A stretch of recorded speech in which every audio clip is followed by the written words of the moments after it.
Hello, everybody, and welcome to the Thursday show. Let's talk Broncos. We're back. It's me, my main man, Frankie Abbott. Frankie, how are you How doing? goes it? I'm doing great. How are you, sir? I'm doing great. Tell me a little about your day. How was it? It's pretty good. It's really hot in Wisconsin. There's a heat advisory for southeastern. I should know that, but southeastern Wisconsin, where I'm at. So I'm absolutely cooking in my apartment right now. AC's not doing great. Praying my power doesn't go out, but we're surviving right now. I was terrified of the Jerry Jeudy injury. Sounds like we're not going to be horribly dead there yet. But how's your day? What's going on with you? Dude, I'm chilling. I had a really good day. I had a really good day, truthfully. Chill day. Was able to, do some meetings, some work stuff, just regular day. Talk to you about some football. Frankie released his latest little film breakdown, Frankie's Gold Stars, and Frankie Films Gold Stars. Is really, really fantastic. I Probably got to recommend workshop that, everybody to man. go listen to that immediately, right after this podcast. If you haven't, it's just under the video tabs. You'll see it immediately there. It's really, really good. And we had 500 subs. Yeah. Hey, 500 subs for the podcast. Yeah. So that's a milestone. That is a huge milestone for the podcast as well.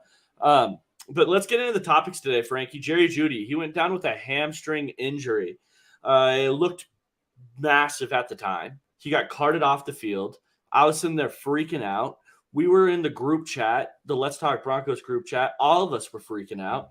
Every single one of us. We hated it. Anxiety was through the moon. It was through the moon. Frankie, I don't want to quote you, but you were like, I don't know what the Broncos were going to do.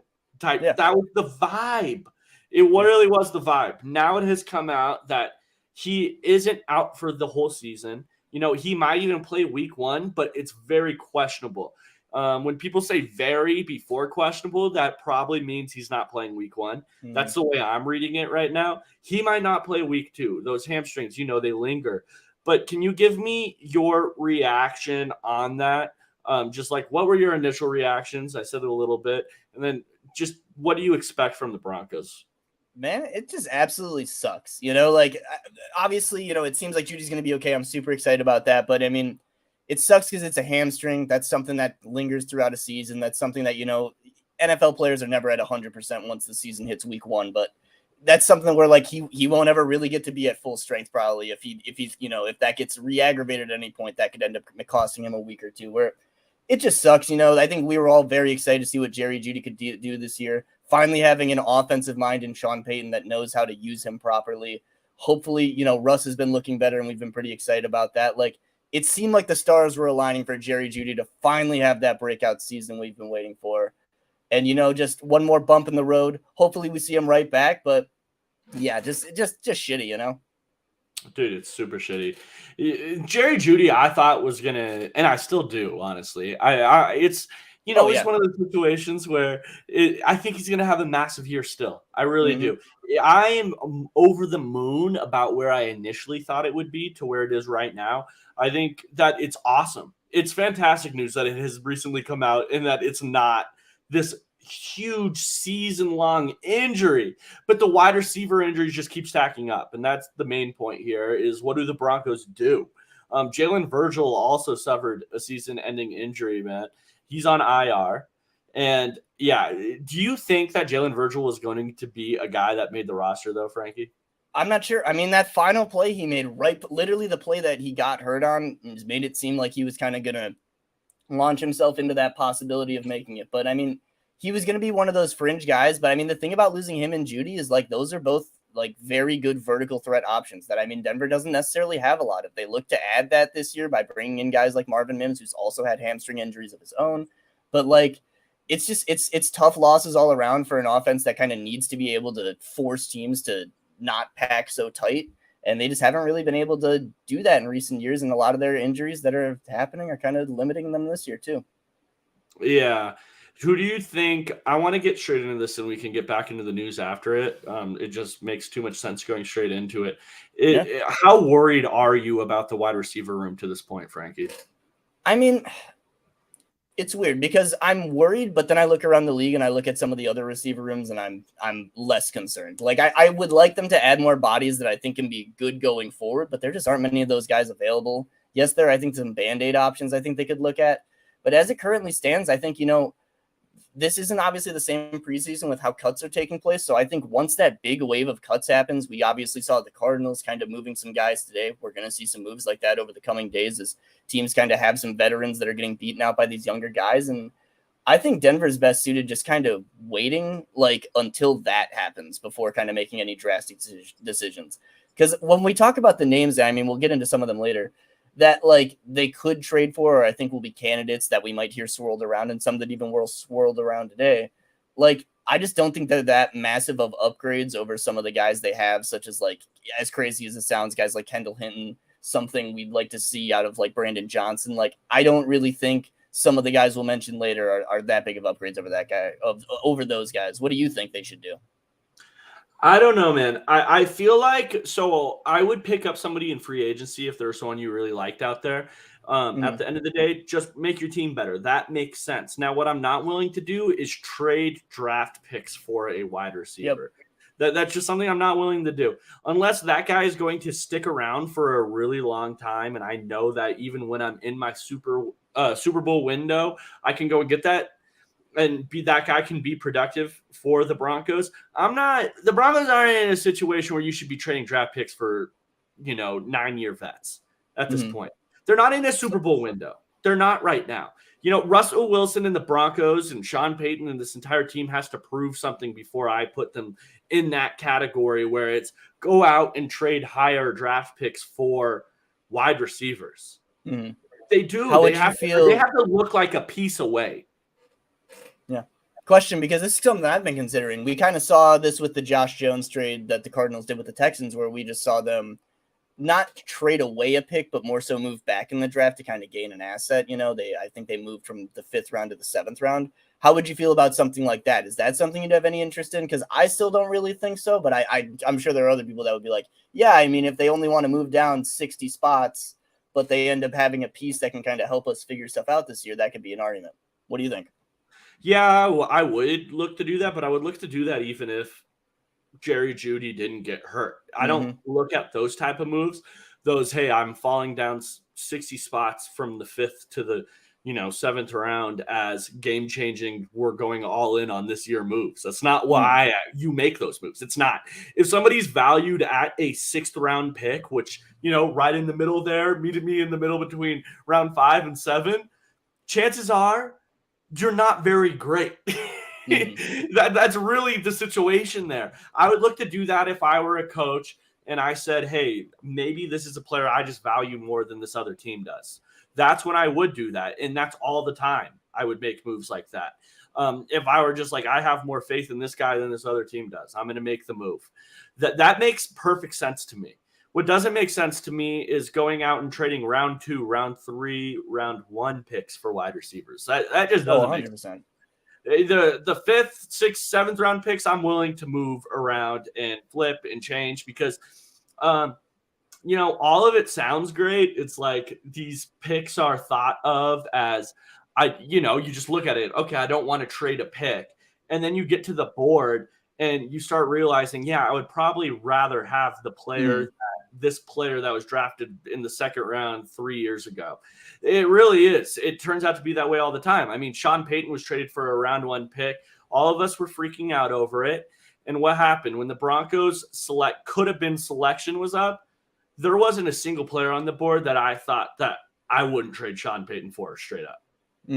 There really wasn't. There really wasn't. I mean, if someone can name that player to me and want to be that bold and be like, I would rather take this very specific player over Sean Payton, cool. It's a lot easier to say round 1 than it is player. At the end of the day, it really is.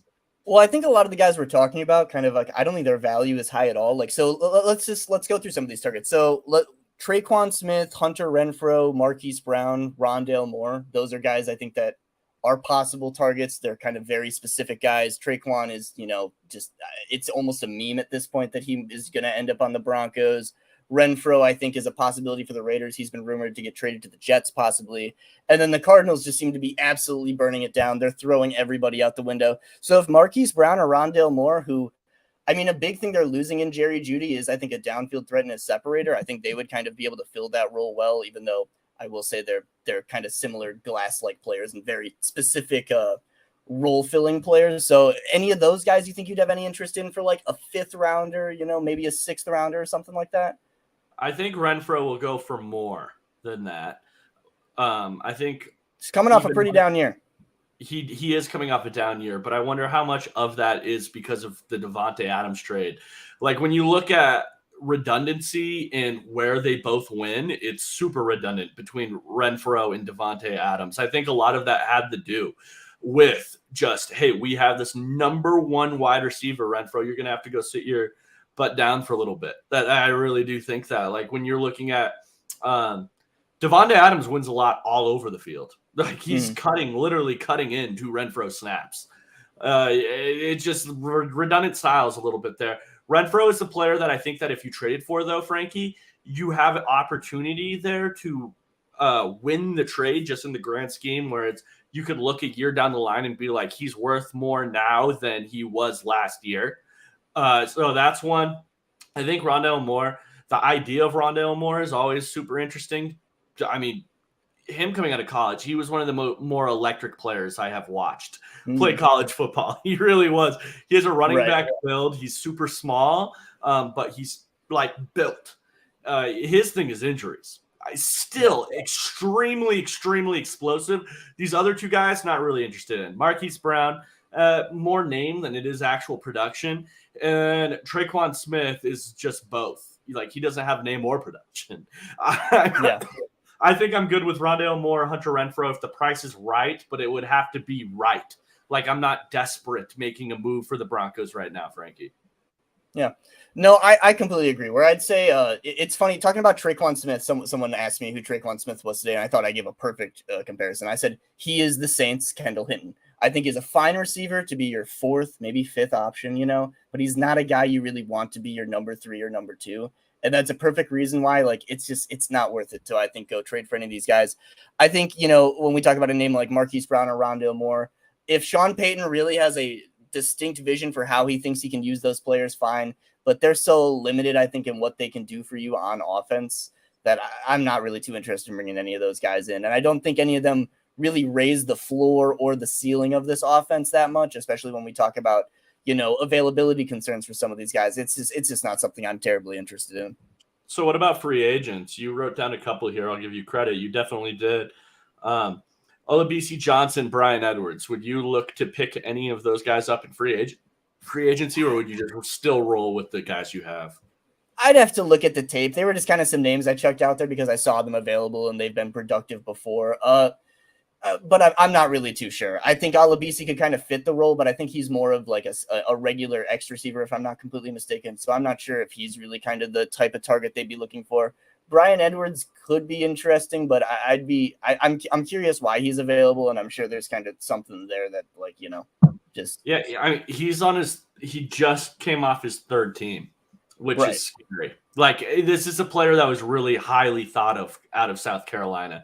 There were a lot of people. I remember that draft season that had him in their top 3-4 wide receivers coming out of the draft. For him to already be after when he's picked up on his 4th team, something's up. Something is up. You have busts that stick around on one team just because of draft status for the whole length of their first contract. Brian Edwards has been on some teams now. So I don't know if I would go that route. I mean, it would be interesting. He was a very solid player coming out of South Carolina, fast, big, physical. He did a lot after the catch. He was really interesting. I just don't know at this point. As far as Olabisi Johnson going, hey, CSU guy, it would be cool. But would I trust him to actually play a role in an NFL team? No. That's just something I wouldn't do at this point because I haven't seen enough of it. And he's been in the league for a while now. This isn't a brand new player.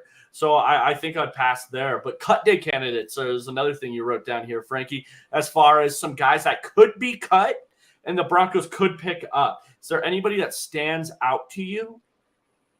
Willie Snead, I think, would be funny just because it would be another Sean Payton reunion. And that's pretty much the only one that I really think on here that, I don't know, really stands out to me. I wrote DeMarcus Robinson just because I think he kind of like Demarcus Robinson isn't going to be a shiny, sexy name to anybody, but as far as the route tree, I expect Jerry Jeudy to be given by Sean Payton. I think Demarcus Robinson can fill that role well, running a lot of those deeper double moves, running a lot of posts, running a lot of corners, stuff like that.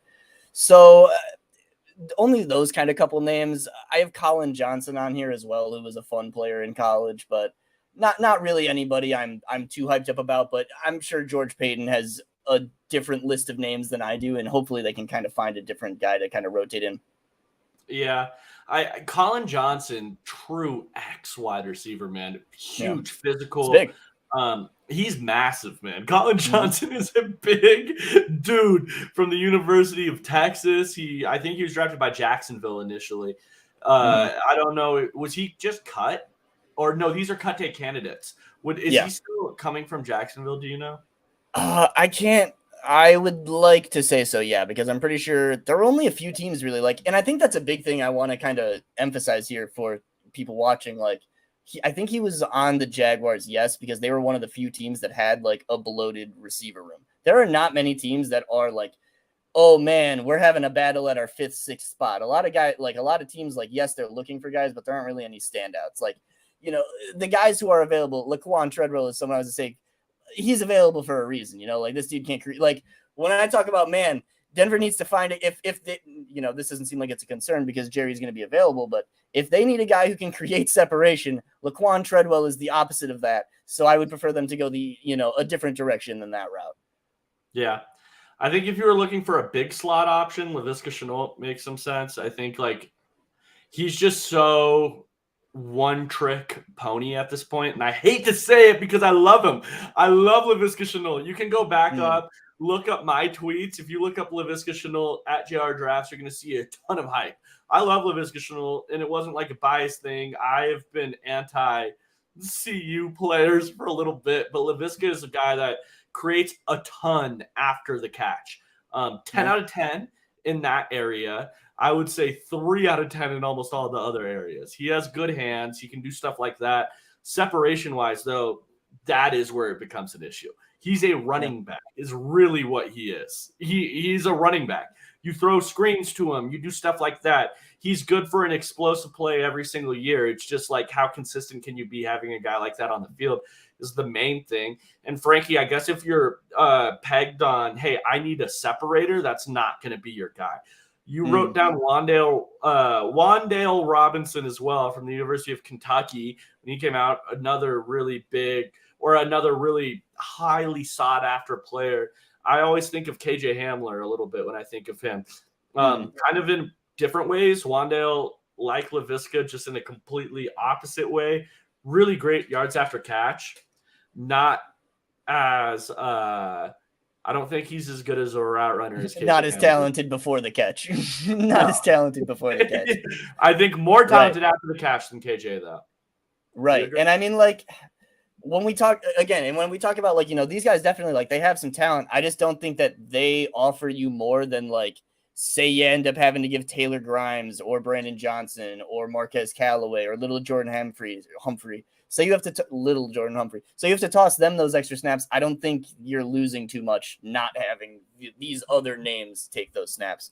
But I will say one thing that this Jeudy injury kind of emphasizes this receiver room is going to look drastically different next season. And I'm not necessarily saying Jerry Jeudy is going to be gone. I think he probably has the best chance of staying of the three. But I think that it's kind of time. I think we've kind of, and that's not sprouted by this injury whatsoever, but it's time for there to be kind of some changes to this top 4-5 unit in Denver. That's kind of been the same for a little bit now when you talk about Kendall Hinton being there. And we've seen that already with the bringing in of guys like Marvin Mims, who hopefully can kind of carve out a role for himself this year that will grow going forward.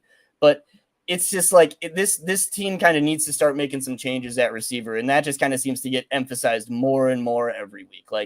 This core, as much as it sucks, just hasn't gotten to mesh or grow together. And it's time to kind of change out some of the pieces, Just when you have that many injuries, man, how long can you look at it and just be hey, but next year is the year when everybody's fully healthy. I just don't know how much longer you can sit there and say that at this point. And this is one of them. And what sucks is again, it's not the fault of these receivers whatsoever, but like, this is one of the most expensive receiver rooms in the NFL right now. And sadly, if we were to look at it today, do we expect it to perform like that just because of, again, no fault of their own because of the injuries? Probably not. And that's been the case for the last like 3 years now. Who on the roster right now, do you think there's anybody? Okay. I mean, there are two, I think. So out of Marvin Mims or Brandon Johnson, do you think either of those guys could step up to have like a breakout year and work their way into somebody that we're looking at as next year, as this guy is a starter, we're penciling him in? I like Marvin Mims a lot. Like I've been saying that I was saying before any of this stuff happened, like I think there's a decent chance that Marvin Mims starts to cut into some of the Jerry Jeudy snaps this year. This was kind of before a lot of these injuries to like Tim Patrick started to happen. So now it just kind of looks like he'll have to be a key cog of the offense no matter what. But like he has a lot of talent as a vertical player that can play that inside outside role that Sean Payton likes. Like he reminds me a lot of Brandon Cooks. Like he is going to be, I really like him. And I think that Sean Payton has done such a great job throughout his career of drafting receivers with a role for them in mind that, yeah, I think Marvin Mims could totally carve out a role as like as a quality receiver, if not going into next year, someone you're comfortable having be maybe your number 2. Okay, well, that's exciting. I want to see him, man. It's been tough not seeing, like, I bring up these two players, right, Frankie? And we really haven't even seen them yet. Yeah. That's what's scary about the Broncos wide receiver room right now is that, you know, when I write down, okay, who are the top 3 Broncos wide receivers right now with Jerry Jeudy's injury in mind, I'm looking at it as Courtland Sutton. Okay, cool. Is he that true number 1 that we once thought he was? Probably not. I'm looking at then Marvin Mims, who has 0 NFL receptions to this point. I'm looking at Brandon Johnson, who might like have 1 or 2 when he became healthy at the end of the season. So it's just like a lot of unproven. It's hard to predict. A lot of unproven, right? It's really hard. And I'm super excited to see both those guys. I think they both have a ton of potential. You know, you brought up Marvin Mims. I'll highlight Brandon Johnson. This is a player, Frankie, and you've mentioned it here on this podcast. Through 2 coaching staffs have gotten, it feels like every offseason, just like the ability to, you know, he's actually gotten the chances like that these other guys have not, the opportunity that these other guys have not. And that is for a reason. He's clearly doing something out there that everybody's impressed by. I'm just like, when are we actually going to see it? You know, there's a lot of players that look great in training camp, but they don't look great in the regular season. That is where the worry comes from. But I don't want to harp too much on the wide receivers for too long. I want to talk about takeaways from last game. What are the main takeaways you got from the preseason, Frankie? Is there anything that just, you know, first thing that comes to your head, what was a big takeaway? I think the defensive front as a whole, I think looked really good. Like I actually really enjoyed what we saw out of Zach Allen, DJ Jones, Jonathan Cooper looks like, I mean, you've been saying it where you think Jonathan Cooper is the most consistent edge player in this room. And like, it's really looking like it. The coaching staff absolutely loves him. He is, I'd say, one of the biggest feathers in George Payton's cap as a drafter. So I think he looked great. Nick Bonito, I think, looked really good. And then on the offense side of the ball, I mean, I think that this unit is starting to gel. You know, we only got to see the 1 drive out of Russ, but we really saw a lot more comfort facing 0 and just kind of taking off when he had a lane, being able to pick up first downs. He looked so much quicker, which was really exciting. I know everybody's kind of been harping on them, being like, oh my God, he lost weight, but like, it's real. He looked a lot faster. He was able to actually like beat a couple angles and be able to like outrun a couple defensive linemen. Yeah. I mean, that's such a big deal too, because what I think the biggest issue with him last year was so many times I think Russell Wilson was one of the best at creating ever. I really do. When he was in his heyday, like there are so few guys that could create like him. And when I say create, I mean that Russell Wilson magic, that roll out in the pocket, making stuff happen, extending plays. And it felt like he lost a step last year. So if he can regain that, how big of a deal is that? Oh, it's absolutely massive. And I'd say even beyond that, I mean, the ability to draw up designed runs. I think like Russell Wilson, he's not Lamar Jackson. You're not expecting him to get like 100 rushing yard games or anything like that. But if you can see Russell Wilson end with like 5 to 8 carries from anywhere from like 30 to 50 yards every game. Like that's massive. That keeps the chains moving. He's able to just be a lot more productive. It forces the defenses to play differently. Like that will be such a big thing for the team going forward. And it looks like that's a reasonable assumption at this point. Like it's not just something that's like, oh, I hope we get that. It's like, no, he looks quick and he looks very willing to run. He looks healthy. Like, and Sean Payton, I think, is going to utilize that as a weapon. I mean, this offensive line is very good at pushing a pocket too. So, I mean, if there's a thing we want to see more QB sneaks this year too, like we've seen pop up more in the league, like I think that's going to be such a better option for Denver, and it only makes everything easier for the entire offense. It definitely does. It definitely does. What else stood out to you? Talk about the running back room a little bit. What you saw. All the running backs look awesome. Okay, Javonte cool. Looks great. Javonte, it was like the first or second carry where it's like, it was just one of those runs. It was like a 2-yard gain. Nothing too impressive, but it was one of those where like the first guy hit him, stacked up. Second guy, he's still not going down. Third guy comes in, he finally falls over. And you're just like, damn, Javonte, like, didn't you destroy your knee like 10 months ago? Like, how are you still just like such a son of a bitch to tackle? Like, it's amazing to see. He was making plays in the passing game. He dropped the first screen, which sucks. But I mean, I will say the screen game, Frankie. That was going to go big. And, I don't want to be that guy to be like, oh, like it was dropped. But like exactly like you're saying, the screen game looks damn better. And something I've bitched about for years in Denver is the screen game has been garbage. And it's something that would help them so much with the fact that their offensive line sucks.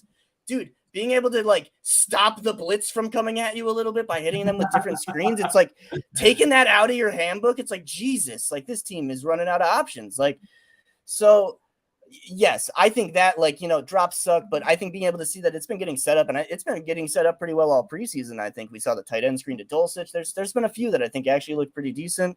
Ben Powers had a couple rough reps with his hands, but I will say one of them was against Javon Hargrave. Guys, Javon Hargrave is pretty goddamn good. I did not even think he was going to play. So the fact that Javon Hargrave is beating him in one-on-one, it's kind of like Javon Hargrave beats everyone in one-on-ones. Yes. Okay, I want to say this, man. I'm getting kind of irritated with like the analysis on the one-on-one.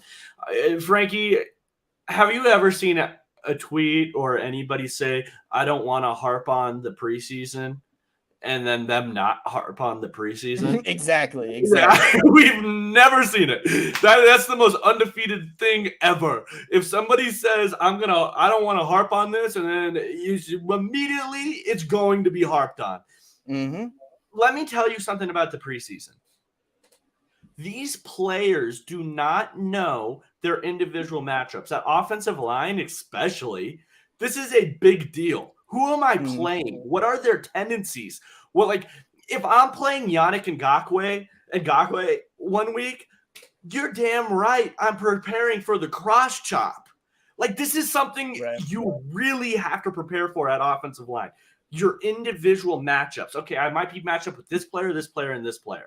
If somebody's getting beat in the preseason just because there is no way that they're preparing for individual matchups in this place. You're playing one of the best interior defensive linemen in the league, Javon Hargrave. Mm-hmm. I don't know if anyone saw his contract this last offseason.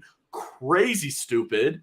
Like, everyone making a big deal out of it. What I saw was a player adjusting. Like, he got beat immediately. I saw a player get better throughout the game, though. Like, literally, his step changed. Like, things changed when you continued to watch Ben Powers through that game, and it got better and better and better. He started off the game and finished the game as a really good run blocker. He started the game as a poor pass blocker against Hargrave, and then ended up getting better throughout it once he's figured out tendencies, everything like that.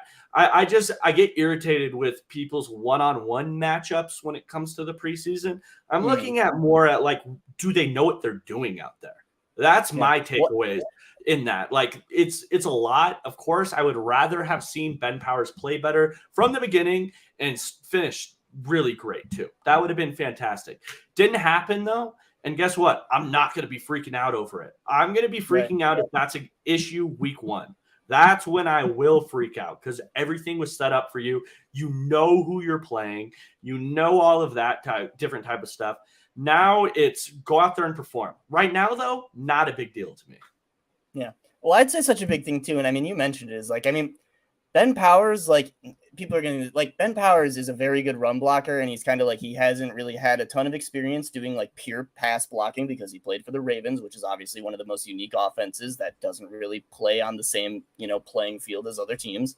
But he's a really good run blocker. And I'll say this, the offensive line as a whole, and I'll get into the depth pieces later because I think they've looked really good. But like Miners and everyone, like I've been one of the beating the Lloyd Cushenberry hasn't been great drum for a long time now. Lloyd has looked damn good this preseason. And especially this last game, like him and Quinn were putting in work. Like I was genuinely pretty impressed with how they looked. Samaje Perine has actually looked a lot more explosive than I thought as well, but that's kind of a side thing. But I thought the interior was able to get some decent push up front, which I actually enjoyed seeing a good bit. And I mean, yeah, man, like, I don't know, people are going to beat up on the Ben Powers, like getting beat. But again, like, it's like, dude, people are going to lose to Javon Hargrave. Let's move on. And a big thing I want to point out too, is a lot of people, I don't think, there are very few people who watch entire preseason games, and even fewer people who go back and watch the replays of those preseason games and watch every single snap. Let me tell you, as one of those goddamn sickos, there are like 7 or 8, like actually like, man, that was a really good rep, like plays, I'd say, in the preseason. Probably more than those, but like plays that you're actually like, wow, I can write home about that. So if you're one of those, it's just going to get written home about. And it just happened to be that one of those plays was Javon Hargrave getting a really good 2-hand swipe right by Ben Powers. And it's kind of like, I mean, that's going to happen, man. There's only so many highlights. Whereas if you're looking in the regular season, there's like probably 20, 25 plays where you can be like, damn, like that was really big. That was really big. Oh, look at the cool stuff this guy's doing. Like it's a slosh in the preseason, guys. And that's why this stuff gets so highlighted, is because there's only so many like actual like meaningful plays to go around. I mean, Ben Powers probably only played like 15 total snaps. 2 of them were ugly snaps. It's kind of like shit happens, Even the one, Frankie, I don't know if you're counting this one, but even the one where Russell Wilson's stepping up in the pocket and then Hargrave spins off and gets a tackle. Yeah. It's like, that is not an offensive lineman's fault. Yeah. And people are giving him crap for that. It's not an offensive lineman's fault. If a quarterback is running up to where he's really not supposed to be because pressure is coming from somewhere else, the defensive lineman, really good defensive lineman, makes a reactionary play. That is the key there. It's a reactionary play. Spins off and gets the tackle because he was standing right to the left or right of him. I'm not going to blame the offensive lineman. That was never his job to defend somebody within inches of the quarterback. It just really wasn't. So I don't know. I'm excited to see Ben Powers week 1. I think that's when we'll really get a tell there. I'm looking at more at like, are you physically capable? And that's one thing I've been looking at Bulls. Like, is this broken leg an issue? You know what I mean? Like those type of things. Do you know what you're doing on a consistent basis? Drew Lock had a play in the Seattle where no one knew what play he just called. And it was like, okay, that's the Drew I know. But that's the type of stuff I'm looking for in the preseason, Yeah. No, go ahead. I thought the depth, I want to say something that's been funny because I know this was kind of one of, I think, everyone's big concerns going in, and I think maybe it still is, but I think a lot of people were obviously concerned about the depth in offensive line. I think the depth at offensive line, I'll be honest, is probably one of, like, again, I don't think many people watch a lot of other teams in the preseason. Holy shit, our second team's offensive line's bad. Like, really bad. Like, Denver's actually, like, creating pockets. Their running backs are getting lanes to run through. Like, that's not, like, other teams, like, they're just missing straight up basic assignments on, like, 4-man rushes and just giving up free hits. Like, it's not great out here, guys. So when I'm watching guys like Wattenberg at left guard, he looked really good, actually. I was actually really impressed with how he looked last week. Isaiah Prince, what's his name? Alex P. I'm not going to try to attempt his last name because I am just going to butcher it. Good. He looks good at right tackle. Like, they've had Nate Adkins as a backup, like tight end, H-back, fullback type dude. He looks really good. Albert O is having some decent blocks, which is funny to say because I keep wanting to tell people like Albert O had a good game, and then it's like, but he didn't catch the ball, so like you're not gonna think it was a good Albert O game. But like I watched it, and like Albert O had a good game. Like he is like him and Nate Adkins had a huge block on the McLaughlin touchdown. He had a huge block on the kick return. Like Albert O is really trying to make this roster, I think, and I think he's another guy, I think, if this Jeudy injury was going to be something that lingered, that I was kind of interested to see if they keep around an extra tight end like him. But, yeah, I mean, the depth blocking pieces on the offensive line, and I'd say a tight end, look good. I've actually been very, very pleased to the point where, like, I'm not saying like, oh, like if someone goes down, they're fine. Like, I don't want us to go that far, but I'm not as like the world is going to fall off if Quinn Miners misses a couple of games, because I think they have actually I think they have some bodies that can actually hold their own. Quinn Bailey's look decent. Will Sherman's like a big mauler. And I think that's one thing that I guess is like offensive line like to run block.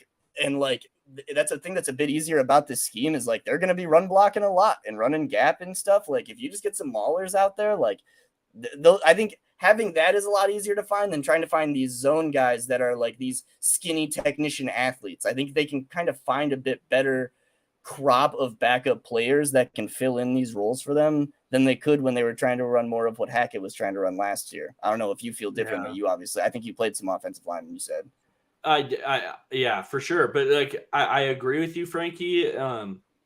I think the biggest part about this offensive line is that you're going to want to create an identity. It felt like last year to me is that you had all these mismatch of different types of skill sets, and it just isn't going to work out because certain skill sets are going to be left behind in certain plays.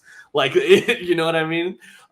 Whereas if we have a gap team and we know what we're going into, we're going to run the fuck out of the football. We want to be big and physical. And then you can start playing with misdirections off of that to help your offensive line. You can start doing different things to offset their where they are liabilities. I think that there's no such thing as a perfect offensive line. I think the closest thing probably was our Dallas Cowboys as of late. That was a really good offensive line we've had, but we haven't had an offensive line where there Eagles at times, right? The Eagles at times, yeah. Even the 49ers have had some really good offensive lines in the past. It's stuff like that. But even Kyle Shanahan, he's playing all the time with, okay, misdirection here, misdirection there. I'm giving my offensive linemen a lot easier jobs, or I'm playing into their strengths. And I'm hoping Sean Payton does the same thing. I think he will as well. I want to flip it over to the defensive side of the line, though. Mike Purcell, he's back healthy, Frankie. Can you give me your immediate opinions there? How big is this for the Broncos that Mike Purcell is going to play in week 1? Awesome. I mean, Mike Purcell is really, really good. And I mean, they're facing the Raiders, and I think Josh Jacobs is probably going to play. And Josh Jacobs like haunts me in my dreams. He just like holds little knives over my head while I'm sleeping and stabs me a little bit. But like Josh Jacobs is a nightmare. So having a guy like Mike Purcell who can just kind of play that zero tech and just kind of literally occupy both A gaps because he's that good, like you need that. And I think it helps Denver so much. Vance made a comment about it today. Like Tyler Lancaster's fine, but having a guy like Mike is massive. He's one of those guys that he's just so underrated for this team. He's in that K'Wan Williams category of just like, he's just a very solid player. Could they, are there better? Sure. Are there worse? 100%. And you could definitely do much worse. And he's just like, he's fine. Like, he's such a good benchmark. He's a great leader too, it seems like. I mean, we remember last year, like obviously he kind of screamed at Russ a little bit, but like, it seems like he's a respected guy in that locker room, I'd imagine. So like, I can't be more excited for Mike Purcell being back than I am. Can I ask your opinion? So Mike Purcell's back at nose. He's your 1 or 0. Who are you upset at DJ Jones being your 4-eye 3-tech type guy? How capable do you think he is at playing that role? I mean, he was fine with it last year. I think we're going to see so many different fronts. I mean, I think that's such a big thing with Vance Joseph. I don't think it's going to be like very basic. I think there's going to be a lot of different things he shows. So I'd say that's fine. I mean, he's shown capability at that in years past. I wish they had like one thing I will say that's exciting is Elijah Garcia showed up again, but I will just to say that they need another pass rusher, I'd say, on the interior, because while I think Zach Allen and DJ Jones looked really good this week, I will also acknowledge that the 49ers, we were just talking about how they've had good offensive lines. This year, it looks like they might not have that good of an offensive line. They have a huge right tackle battle going on after losing Mike McGlinchey, which is, kind of funny. And then their interior just isn't as sound of a unit as you might expect. So I think they'll be okay, but I would love them to have a better option when it came to actual pass rush downs at that spot, definitely. But he'll be fine. He's serviceable. Cool. I mean, I'm excited about it. I'm hoping, when you have these big, huge guys that are going to tie up blockers and stuff like that. And I think that there's one strong suit of this Broncos defensive line. It's going to be exactly that. I think they should be. I mean, when I'm looking at paper, when I'm looking at Zach Allen, when I'm looking at Mike Purcell, when I'm looking at DJ Jones, they should be really good against the run. Yeah. They really should be. That's why they're out there.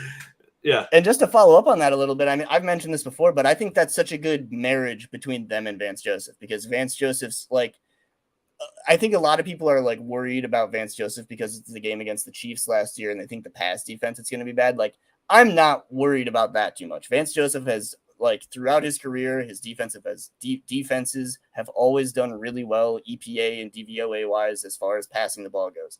He gets issues though when it comes to stopping the run. He bleeds when it comes to stopping the run. So having, I think, guys like you said, like Mike Purcell, DJ Jones, Josie Jewell's another good example, like guys that are just so good at that role of stopping the run that make it a bit easier to play some of these more sub packages, these more smaller fronts. It makes it so much easier, I think. And I think it's a good combination where, like, yes, you might have not have guys that are super good at winning their matchups in the pass game, but they're going to be sending 5 so often that, like, they're going to get one-on-ones and they're going to win those matchups, I think. It even makes it easier to play like a Drew Sanders in year one.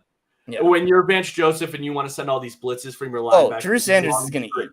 He is going to eat with this defensive line. On paper, he should. I think it's a Vance Joseph problem if he doesn't. I really do. I think just to give a little shout out, the Athletic show or the Athletic Football show with Nate Tyson, Robert Mays is one of my go-tos. And they do the Prospect to Pros with Dane Brugler. I think that's actually where this is from. And their episode this week was like second-year players, rookies we're most excited to watch, and they had different categories and stuff. Sorry, I'm rambling a little bit. But for the AFC West, they were like, what rookie drafted outside the first round are you most excited for?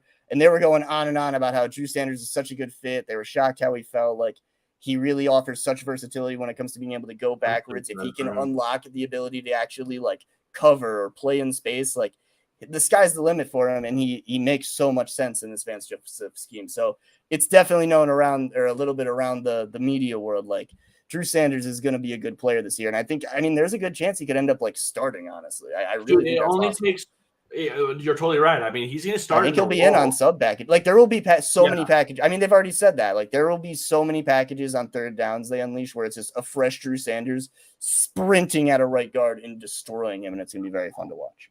Who knows how to pass rush? Like, that's such, like, I don't know.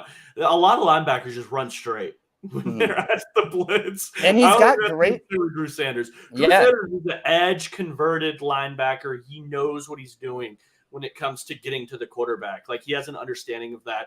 That was easy to tell at Arkansas, where he was tied with Will Sanders for sacks as an inside linebacker. Mm-hmm. He was fantastic. I mean, I'm on record talking about how much I love Drew Sanders. I love him. I think that he's going to be a fantastic player for this Broncos defense. I think just with added play strength, Frankie, it's going to unlock his game. When he gets that off-season peanut butter this next offseason, I think Drew Sanders might be a serious issue as an off-ball linebacker this next year. He's 6'5". I think he weighs 235 right now is what he's listed at.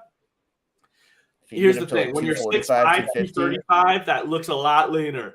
235 is a good weight as a linebacker, but there's not a lot of linebackers that are 6'5".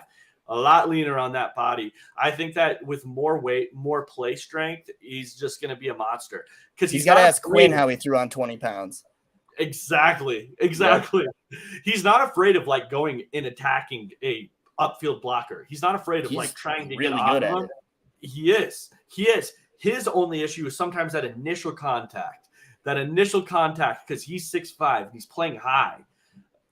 His center of gravity is just not there. So it's like, okay, now you're 2 yards off the ball. Now I'm shedding. He just needs to. It's the play strength. It'll come together eventually. I'm a big Drew Sanders guy.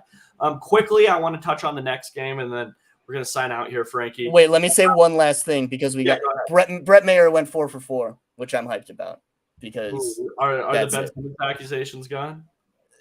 I told you last week. I was like, I don't know, man. That Arizona field, we all talked about it. All 3 kickers missed kicks. Let's see what happens next week. Boom, 4 for 4. So I had to put it out there. Brett Mayer. Okay. 4 all right. 4. No, respect. You're my dog, Brett. I'm on the Brett Mayer bandwagon.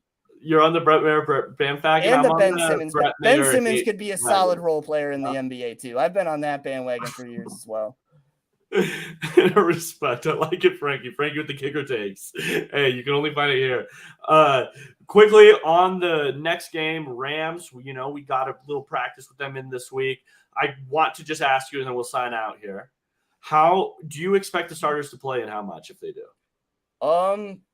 Sean Payton said that some might. I don't expect many to play. I guess I guess I have a question. Are there any that you think need to play? If Brandon Johnson is healthy, I think he needs to play. If Mike Purcell is healthy, I think he needs to play. I think these players. How about Mike McGlinchey? Mike McGlinchey, how about him? Hasn't gone. I don't think he's played in the preseason yet. No. I don't think Mike McGlinchey has to play. I think that he's too big. Your money's too tied up into that one. Justin Simmons. What was that? So same thing for Justin Simmons then, I'm assuming. Don't want to give him any reps off the injury. Okay. That contract indicates that they've played plenty of football and you know exactly what they're getting. I completely agree. Lower contract guys indicate the opposite. I would play those guys that are on the lower but may need to play this season. Right. That's just to get an indication of what can I expect. Because other guys, you feel like you have a little bit of an understanding. I got 3 more. Russ? No. Don't want to see Javonte? Cortland Sutton? I am good. I don't want to see these guys play. If you're on that bigger contract, I'm good. I know what I expect from you. But Frankie, I think that's it for today's show. Do you just let the people know where to find you? Highlight your video for sure as well. Come over here and watch Let's Talk Broncos. Just broke 500 subs again, so round of applause to you people. Thank you so much. I am pale as shit in this camera right now. But thank you guys so much. Yeah, leave likes. If you haven't subscribed, go subscribe. Follow us over on Twitter. Follow Joey. Follow me. Frankie's Film on Twitter. I'll let Joey explain his stuff. But yeah, I do the weekly videos over on LTB. I highlight an offensive and defensive player. This week, I'm not going to tell you who they were, but go watch who they were. And yeah, that's all I got. Joey. Yeah, everyone. We're starting a Madden League for Let's Talk Broncos. If you want to join that connected franchise, we are starting that very, very soon. I think within the next week. Message me, join the Let's Talk Broncos Discord, all of that, and you'll be able to get in there. Message me, message Frankie, message Bree, message Zach, somebody part of Let's Talk Broncos, and you can get into that. But until next time, guys, go Broncos.